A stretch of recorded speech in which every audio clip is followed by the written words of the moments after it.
the Scribe of Waiyaki Way. You graduate. You figure out it shouldn't be hard finding a job with a first class. You send applications, you wait. You activate your networks. 3 people tell you, too bad you don't have CPA. Talk to me when you have at least part 1. You're broke, but you enroll.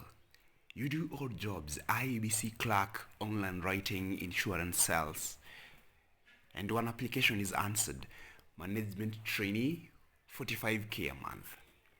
You get it after 3 aptitude tests and 5 interviews.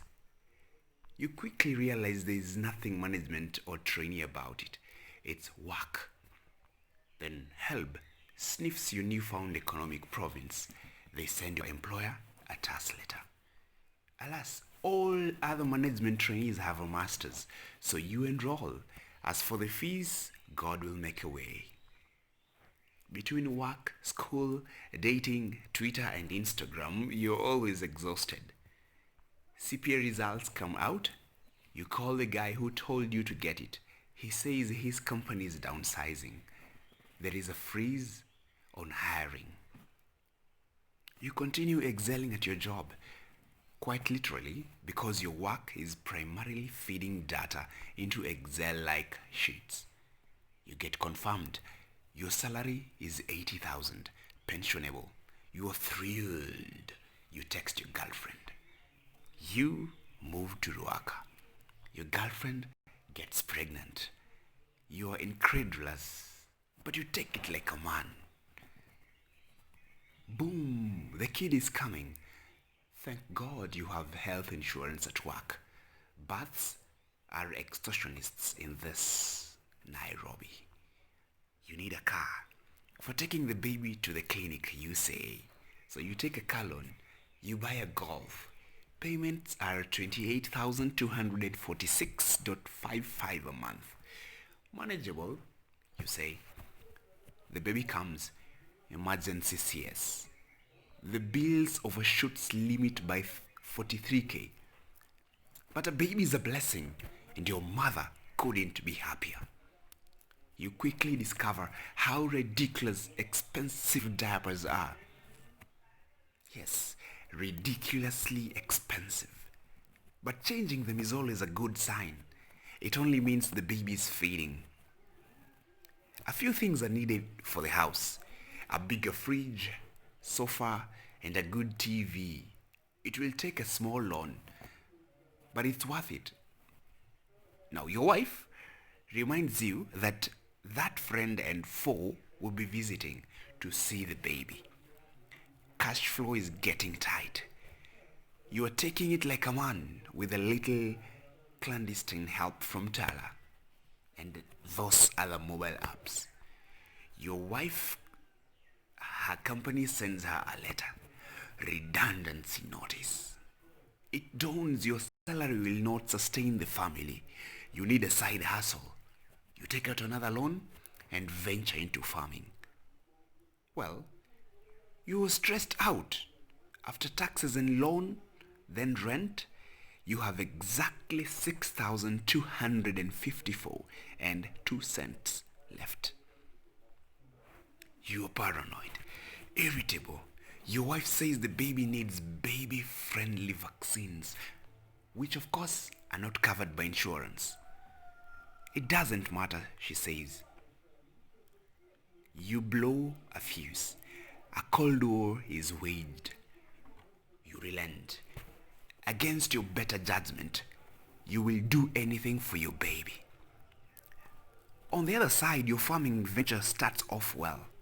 So well that it gobbles up all the money you had. Greenhouses aren't cheap, you know, but it will pay back in 4 months, except it doesn't.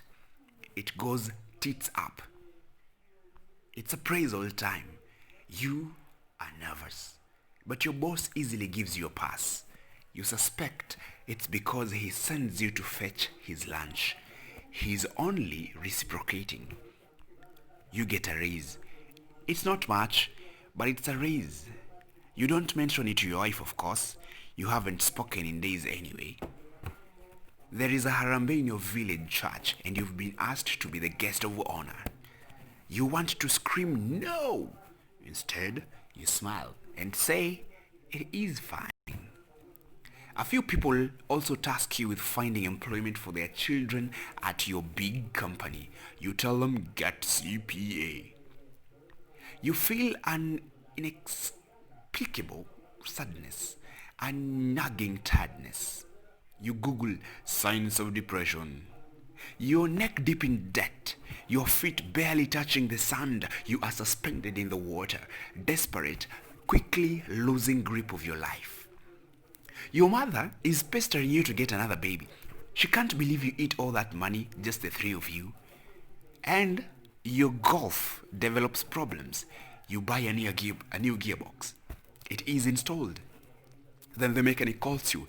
He says the bad gearbox had damaged other things. Ongeza 50k boss. You increasingly hate your job. You wake up nauseous on Monday. You read some books and get into forex trading. It goes very well with the demo account. You draft a resignation letter and save it on the desktop. You fund your trading account with a credit card, of course. You trade conservatively for 2 weeks. You make a token profit. You pile up on a big trade, sure one, you move your stops, then you do away with them. The losses grow, margin call. You lose your account. Somehow, you get promoted. You can't believe you will do this for the rest of your life. You often want to cry, but you take it like a man. 2 kids now, and thank God the wife has a new job. You are on the cusp of 30 years. People think you're happy and successful and in the city. You're grateful your kids have never missed a meal, though the fridge was totally empty on some days. One is going to baby school now. You are worried if in a few years they will be proud of you as a father. This was a Twitter trend by the SOWW, voiced by Chimistu.